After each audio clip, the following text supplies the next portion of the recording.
올 들어서 기쁨이라고 하는 그런 주제의 말씀을 여러 번 전하고 있습니다. 그만큼 우리 마음에 기쁨이 필요하기 때문입니다. 요즘은 코로나19 때문에 또 여름에는 역사상 가장 긴 50일이 넘는 연속되는 그런 폭우, 긴 장마 때문에 또 무더위 때문에 또 연이어서 올라왔던 태풍 때문에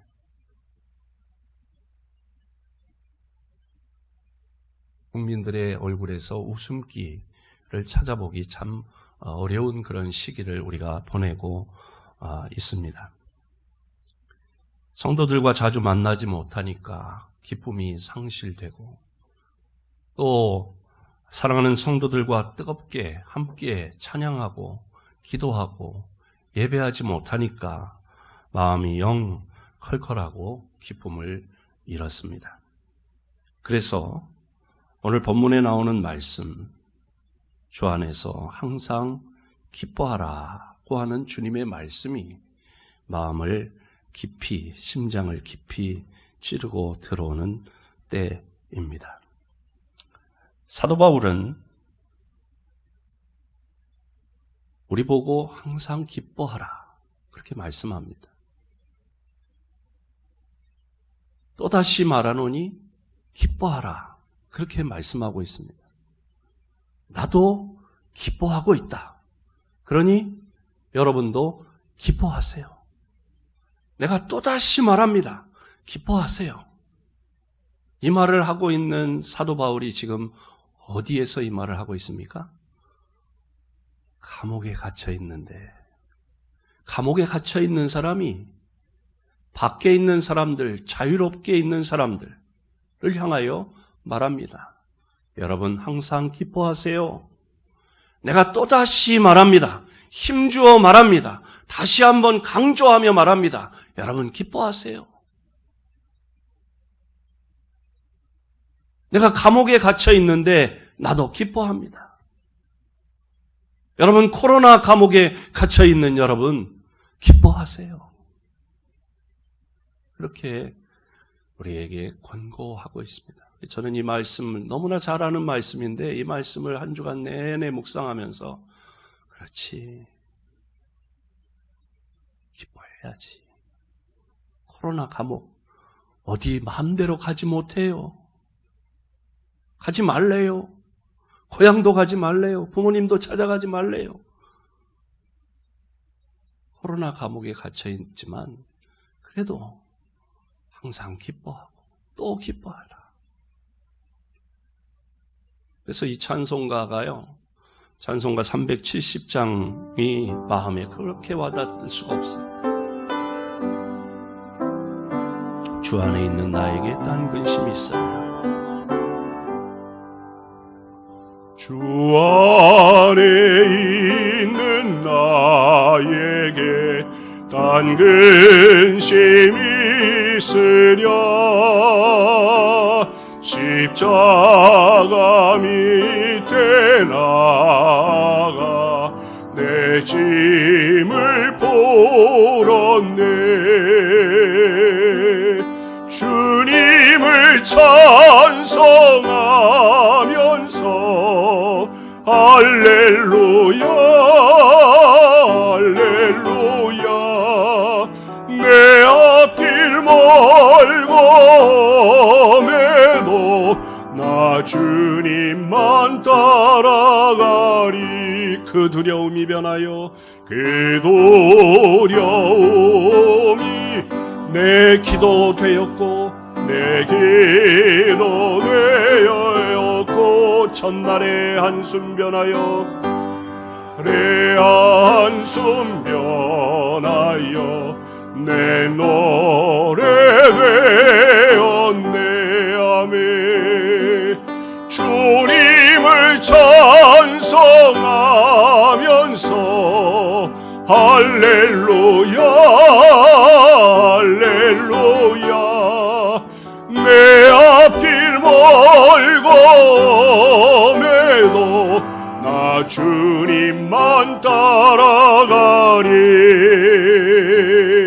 내 주는 자비하셔서 늘 함께 계시고 내 궁핍함을 아시고 늘 채워주시네.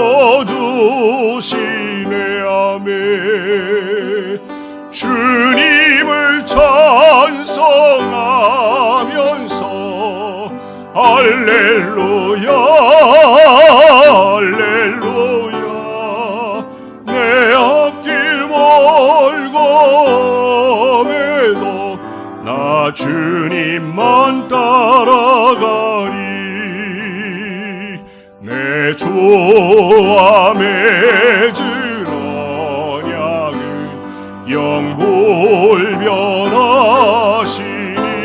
영불변하시니 그 나라 늘 보호하시네. 늘 보호하시네. 아멘. 주님을 찬송하면서 할렐루야 할렐루야. 내 앞길 멀고매도 나 주님만 따라가리. 할렐루야. 요즘 주변을 둘러봐도 재미난 일이 별로 없어요. 그럼 재미없으니 기쁨도 없는 것일까? 얼핏 보면 재미와 기쁨은 같은 것처럼, 같은 단어인 것처럼 생각됩니다. 그러나 이 둘의 차이를 놓치면 우리는 기쁨을 잃어버리게 됩니다. 재미라고 하는 것은 감각적인 것이고 순간적인 것입니다. 하지만 기쁨은 전인적인 것이고 지속적인 것입니다. 재미는 또 선과 악, 목적과 동기와는 상관없이 얻을 수 있습니다. 하지만 기쁨은 오직 선한 일에서 그리고 바른 목적과 동기를 가질 때에만 누릴 수 있는 것이 기쁨입니다. 그러므로 기쁨은 우리에게 유익하고 건설적인 것이지만 재미는 많은 경우에 있어서 우리에게 해롭고 파괴적인 것이 될 수 있습니다. 거리에 주차된 차들의 불을 쏴지르고 또 멀쩡한 차들 타이어를 펑크를 내놓고 달아났던 사람이 CCTV를 통해 잡혔습니다. 왜 그랬냐? 모르니까 재밌잖아요? 그랬다는 거예요. N번방 사건을 저지른 당사자들도 붙잡히고 여론이 악화되기 전까지 동일한 대답을 했던 것입니다. 재미로. 거기다 돈까지 생기니까. 재밌잖아요 라고 하는 이 말은 선과 악의 개념을 떠나서도 존재할 수 있다는 거예요. 재미는 중독성이 있습니다. 재미만 추구하면 작은 재미로는 곧 실증을 내고 더 큰 재미를 갈구하게 됩니다. 결국 재미만을 추구하는 사람은 파멸에 이르기 십상입니다. 하지만 기쁨은 다릅니다. 여기에는 추구하는 가치가 있는 것입니다. 예를 들어 목숨을 걸고 독립운동하는 사람은 재미로 독립운동을 하지 않습니다. 붙잡히면 고문을 당하고 생명의 위협을 받지만 가족들과 함께 살지 못하고 떨어져서 살아야 되고 자맹하고 숨어 다녀야 할 수밖에 없는 불편함이 있습니다. 재미없어요.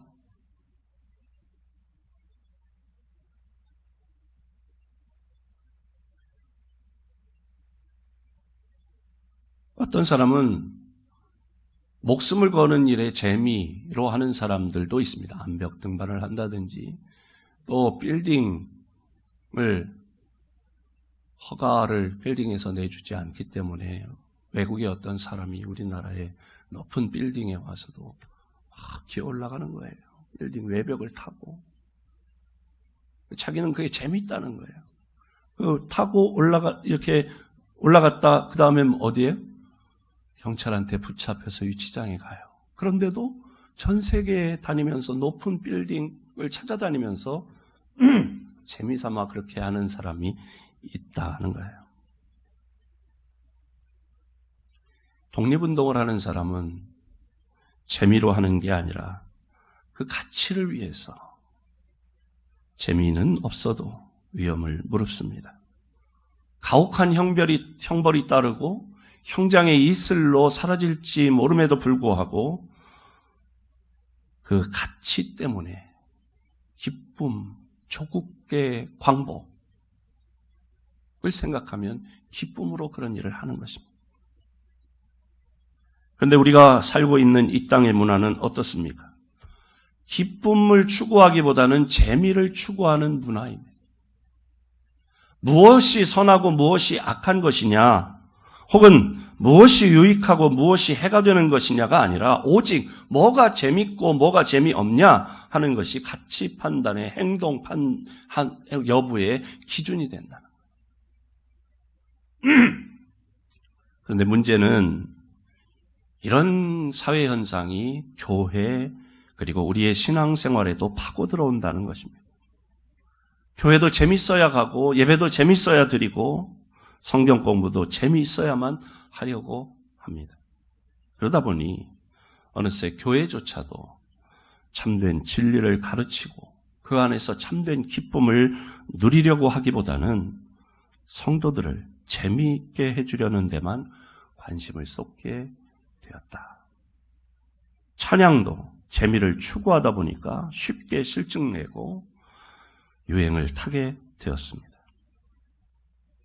교회가 재밌어야 가고 예배를 재미있어야 드리고 하나님 믿고 신앙생활 하는 것도 재미있어야만 신앙생활 한다면 과연 우리에게 있어서 하나님의 존재 가치는 무엇인가? 만약 교회가 계속해서 이렇게 재미만을 추구하다 보면 교회는 결국 모든 성도들을 세상에게 빼앗기게 될 것입니다. 왜? 인간이 악한 본성을 가지고 있는 이상 교회는 어떤 수단과 방법을 동원해도 절대로 이 악한 세상보다 더 큰 재미를 줄 수 없기 때문입니다. 우리에게 묻습니다. 예배가 재미있어서 이 시간에 예배 참석하고 있는가? 예배가 재미있어서 유튜브 화면 영상으로 지금 설교를 듣고 계십니까? 재미만을 생각한다면 지금 밖으로 나가서 영화 한 편 보는 것이 아니면 TV 드라마를 보는 것이 더 재미있을지 모릅니다. 찬양이 재미있어서 부르나요? 재미로 친다면 다시 보여주지 않는다는 나훈아 공연을 보는 게 더 재미있을 거예요.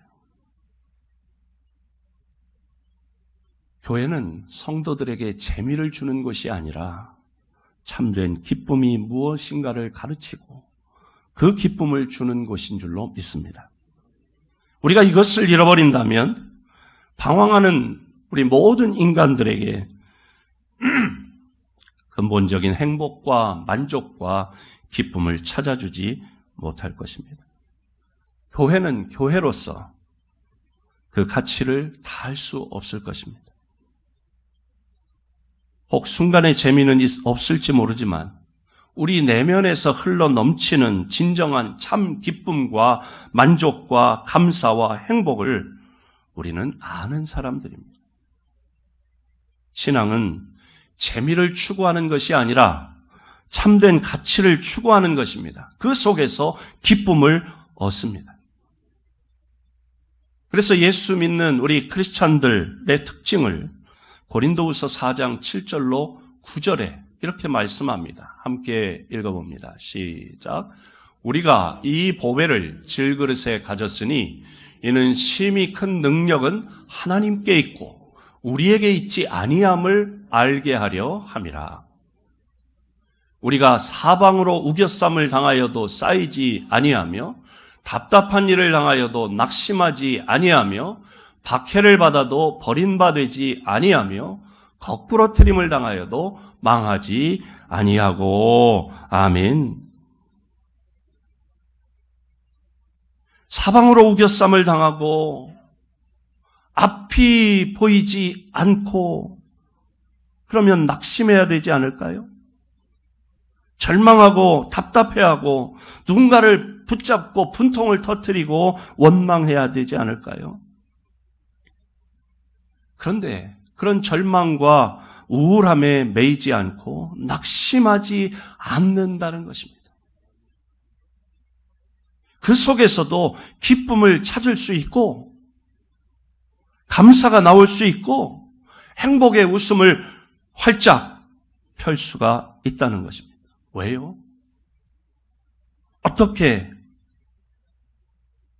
해야 참 기뻐하는 삶을 살 수 있을까? 4절 말씀을 함께 보겠습니다. 시작. 주 안에서 항상 기뻐하라. 내가 다시 말하노니 기뻐하라. 아멘. 주님 안에 참된 기쁨이 있습니다. 주 안에서 항상 기뻐하라. 내가 다시 말하노니 기뻐하라.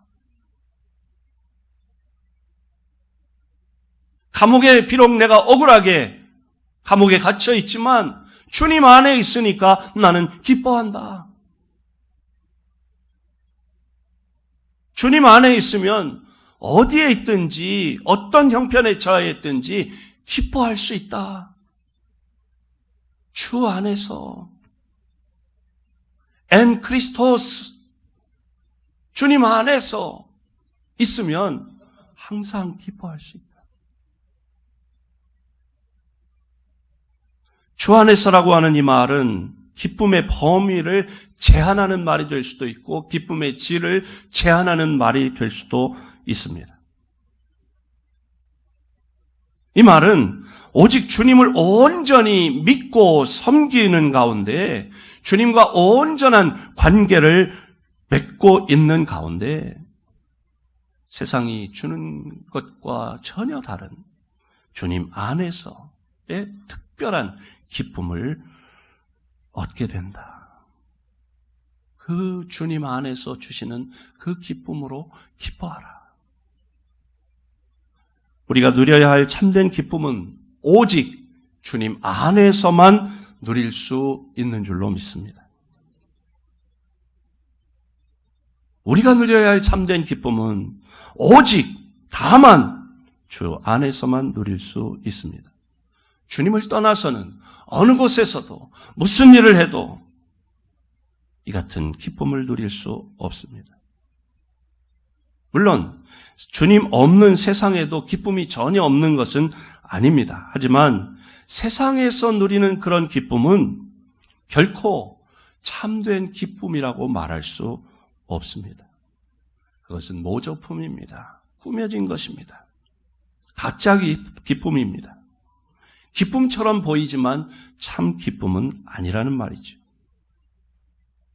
세상이 주는 기쁨은 상황이 변하거나 형편이 바뀌고 기분이 변하면 곧 사라져버리는 순간적인, 찰나적인 그런 기쁨입니다.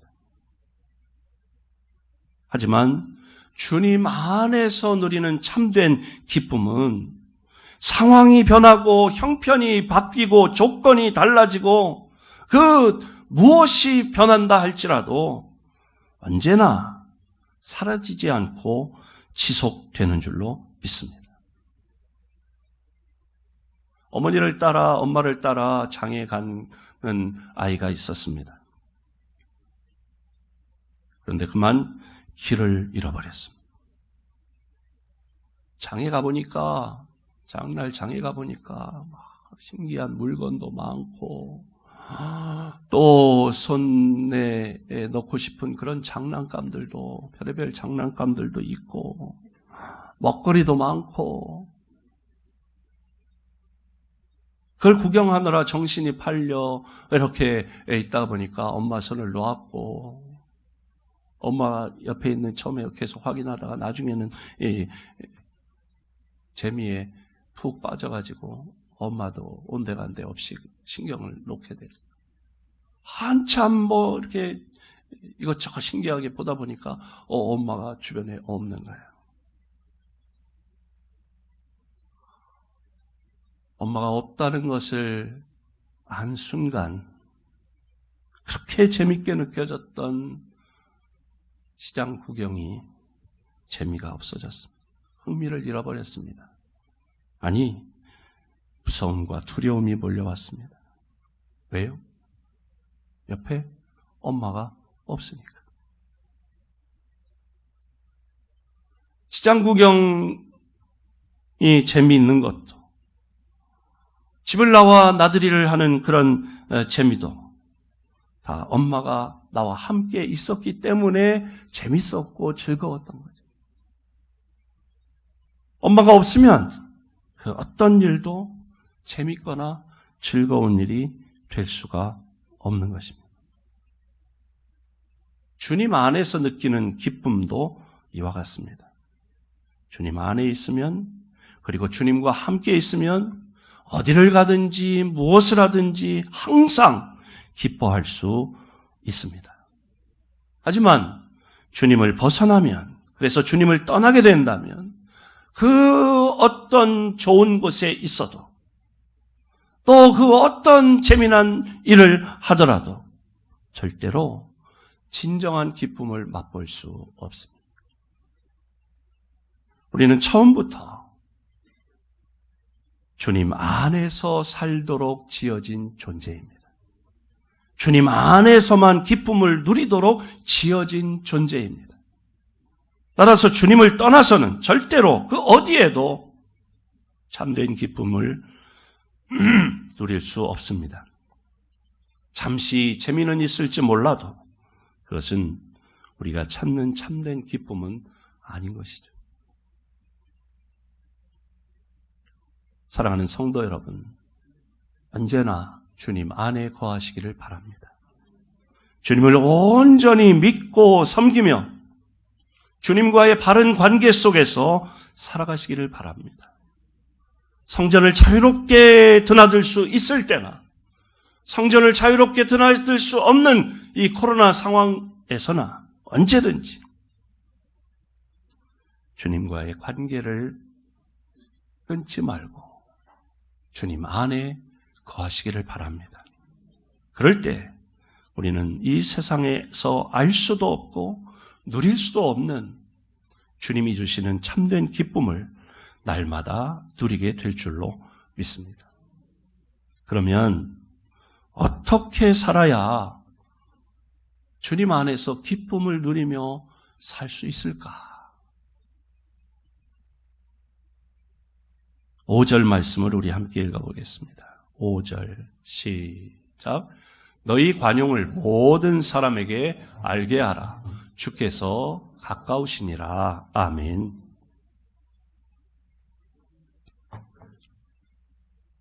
관용을 베풀며 살아라. 그렇게 말씀합니다. 모든 사람에게 관용을 베풀어야 기쁨으로 살 수 있다.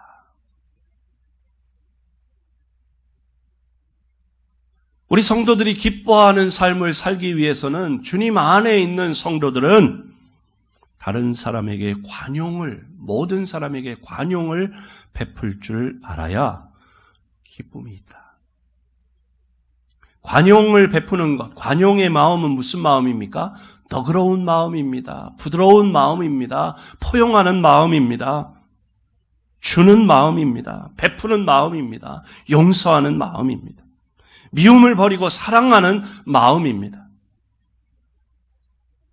기쁨은 이 마음 속에 찾아옵니다.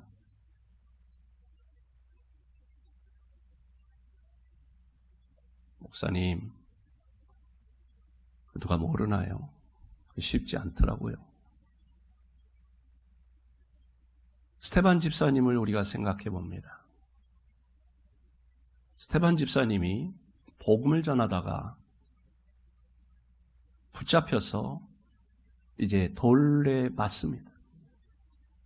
사람들이 이 이단아, 이 나쁜 사람, 신성 모독자 뭐 이러면서 돌을 던집니다. 그 돌이 날라와 머리에 맞고 가슴에 맞고 다리에 맞고 그 상황 가운데 스테반이 뭐라고 합니까? 아버지, 저들을 용서해 주세요.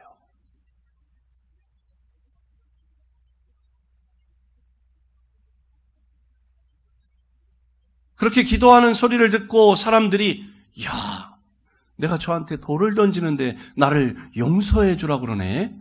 아이고 참 돌 던지기가 거시기하구만 하고서 돌을 내려놨을까요? 이런 미친 그러면서 더 돌을 던졌다.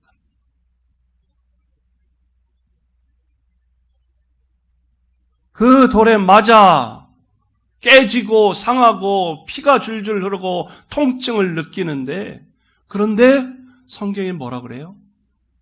스테반의 얼굴이 천사의 모습 같다. 천사의 얼굴 같더라. 환하게 비춰졌다. 빛이 났다.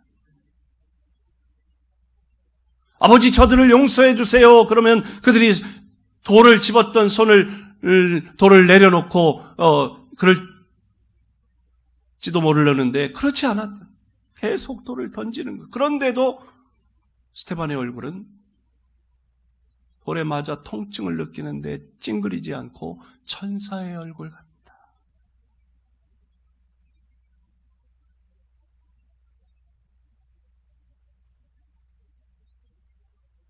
스테반의 눈에 돌을 던지는 자기를 해하는 사람들이 보인 게 아니라 저 천국에서 예수님께서 스테반에게 애썼다, 수고했다, 어서 와라, 환영하는 모습이 보여졌다는 거예요. 그 모습을 보고 스테반은 얼굴이 환하게 빛이 나고 천사의 얼굴처럼 되었다. 이것이 참된 기쁨입니다. 나에게 나쁜 짓을 하고 해한 사람을 내가 원한을 가지고 계속해서 품고 있고 도끼를 가지고 기회만 엿보고 복수할 기회만 엿본다면 우리 마음의 기쁨은 사라집니다. 늘 어둠의 그림자가 우리 얼굴을 뒤덮고 있습니다. 그러나 용서할 때, 품어줄 때, 용납할 때 주님 주시는 참 기쁨이 우리에게 물밀듯 밀려올 줄로 믿습니다. 두 번째로 어떻게 하면 주님 안에서 기쁨을 누리는 삶을 사는 것인가? 6절, 7절 말씀을 함께 읽습니다. 시작. 아무것도 염려하지 말고 다만 모든 일에 기도와 간구로 너희 구할 것을 감사함으로 하나님께 아뢰라. 그리하면 모든 지각에 뛰어난 하나님의 평강이 그리스도 예수 안에서 너희 마음과 생각을 지키시리라. 아멘.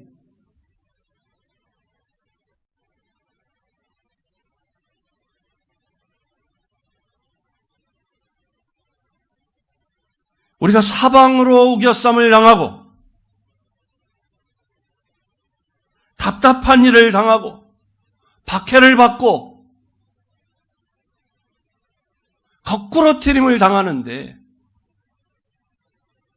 낙심하지 않을 사람이 있겠어요? 근심하지 않을 사람이 있겠어요? 답답하지 않을 사람이 있겠어요? 그런데 사방으로 우겨쌈을 당하고 박해를 당하고 거꾸러뜨림을 당하고 답답한 일을 당하는데도 기뻐한다는 거예요. 왜?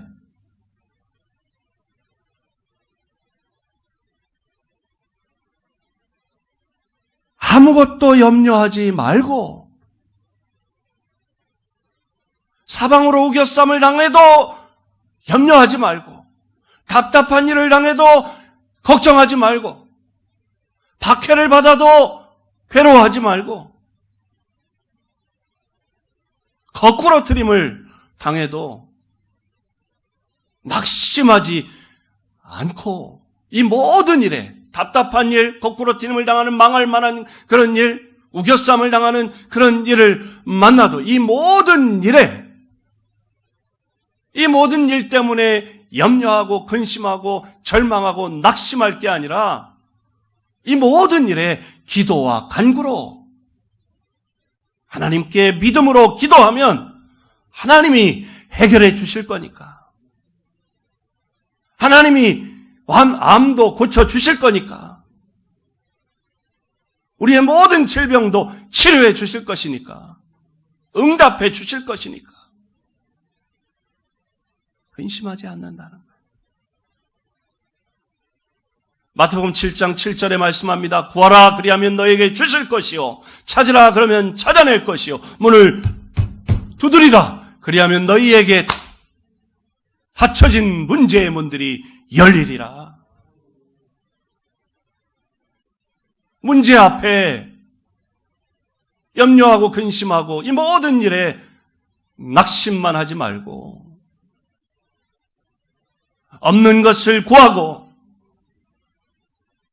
잃어버린 것을 찾고 생각지 못했던 장애물, 난관, 질병 앞에 절망하지 말고 두드리며 기도할 때 그 모든 문제의 문들이 답답하게 했던 괴로운 문제의 문들이 활짝 열리게 될 줄로 믿습니다. 요한복음 16장 24절에 말씀합니다. 구하라 그리하면 받으리니 너희 기쁨이 충만하리라. 아멘. 구하라 기도해라 그리하면 받으리니 뭘 받아요? 응답을 받으리니 뭘 받아요? 치유를 받으리니 뭘 받아요? 해결을 받으리니 너희 기쁨이 충만하리라. 답답한 일을 당한다. 왜 답답해요? 내 힘으로 할 수 없으니까. 왜 걱정되고 근심돼요? 내가 해결할 수 없으니까. 고린도후서 4장 7절 9절에 말씀하지요. 이는 심히 큰 능력은 하나님께 있고 우리에게 있지 아니하다. 우리 힘으로 어떻게 해보려고 하는데 안 되니까 답답하고 괴로운 것이잖아요. 그 문제를 해결할 만한 분은, 그 능력은 하나님께 있다. 심히 큰 능력을 가지신 하나님이 함께 하시고 하나님께 믿음으로 기도하고 간구하니까 하나님께서 해결해 주실 것이니까. 본문에 뭐라고 합니까? 그리하면 믿음으로 하나님께 염려하지 않고 기도하고 간구하면 그리하면 모든 지각에 뛰어난 하나님의 평강이, 하나님이 주시는 평강이, 하나님 주시는 기쁨이 그리스도 예수 안에서 너희 마음과 생각을 지키시리라. 그 일만 생각하면 답답해요. 머리가 지끈지끈해요. 그런데 기도했더니 하나님이 응답하시고 하나님이 해결해 주시고 하나님이 치료해 주시니까 너희 마음과 생각, 답답했던 마음이 시원해지고 복잡했던 생각이 말끔해졌다는 거예요. 왜? 주님이 응답하시니까. 주님이 해결하시니까. 여러분, 근심하며 살기를 원하십니까? 기쁨으로 살기를 원하십니까? 묻는 제가 등신이죠. 기쁨으로 살기, 근심하며 살지 않고, 낙심하며 살지 않고, 절망하며 살지 않고, 괴로워하고 답답해하며 살지 않고, 기쁨으로 살기를 원하신다면, 기도하세요. 믿음으로 기도하세요. 기도하면 됩니다.